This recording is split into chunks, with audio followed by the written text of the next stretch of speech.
about untrustworthy people, and we talked about things in the United States like, checks and balances, which aren't written anywhere, but are customs. And one man, Donald Trump, literally came in and just took that all away. Yeah, George Soros' son is receiving massive criticism on social media. According to this tweet, Soros hit the panic button in pathetic web speech. When you take a look at what people put out about George Soros, he went to the World Economic Forum. He had a lot to say and even mentioned Trump's name. It triggered a lot of people like, this is crazy. We know what your father is doing. I don't think that that's the fundamental. I don't think technology is the fundamental issue in democracy. Democracy is messy. I mean, democracy is about contestation of ideas. It's about plurality. It's about people having different truths. Actually, now, fundamentally, how society lives together civically in those contestations is obviously quite tricky. But I think that if we play too much on this disinformation card, we're taking the responsibility away from ourselves to actually create a narrative that inspires people to vote and to believe in democracy and democratic institutions. And on the institutional part, I think that we can talk about institutions as these abstract things, but institutions are also about people. And we just heard this point about untrustworthy people, and we talked about things in the United States like checks and balances, which aren't written anywhere but are customs. And one man, Donald Trump, literally came in and just took that all away. But when I see this, when I look at this, more globally regarding democracy, I also say to myself, when was this great time that everybody got along so well and things were going so great? I mean, I think I think that we really have to be careful here in this nostalgia for a time past, because a lot of the reactions we're seeing in society are actually reactions to positive things like equality for women, and greater diversity, which come with backlash.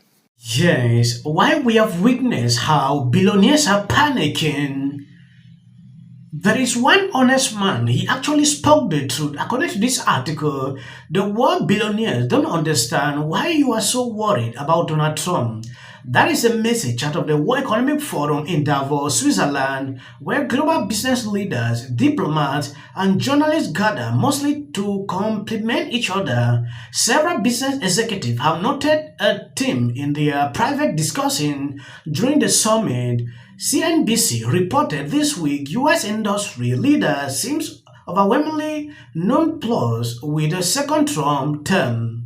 The attendee whose comment drew the most notice was JP Morgan Chase CEO, who went on the record with his "I wish the Democrat would think a little more carefully when he talk about MAGA," he told CNBC Squawk, as he praised many things he said Trump got kind of right.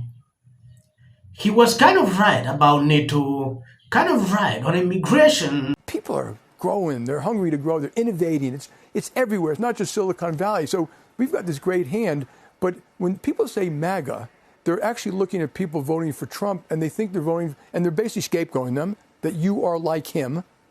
But I don't think they're voting for Trump because of his family values. Now, if you look, just take a step back, be honest. He was kind of right about NATO, kind of right about immigration. He grew the economy quite well. China virus. Tax reform worked. He was right about some of China. I don't like what he did. No, I said China virus. Yeah, I understand. He may have been right.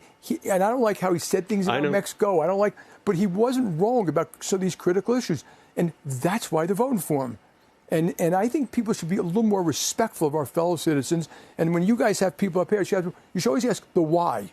Not like it's a binary thing. You're supporting Trump, you're not supporting Trump. Why are you supporting It's hard to hate Trump? 75 million of your fellow Americans. And I agree. It's done quite a bit. And, you know, the Democrats have done a pretty good job with the deplorables, hugging onto their Bibles and their beer and their guns. I mean, really, like, could we just stop that stuff and actually grow up and treat other people with respect and listen to them a little bit? And I do think the economy will affect, and I think this negative talk about MAGA is going to hurt Biden's election campaign. Yes, what bothers me a lot when I see people like the Soros family talking like this, it triggered me a lot. Untrusted people like, Donald Trump talking about unbalanced checks, this, that. So they should trust them. They should not trust Trump. I don't want to go into what they have done because you already know what they do on daily basis. The kind of organizations they sponsor, targeting, a lot of people, we all know that. If they are so triggered by Donald Trump, this should clearly send you a message. You should be able to understand exactly why are these people trembling? Why are they panicking? That should be the question running through your mind.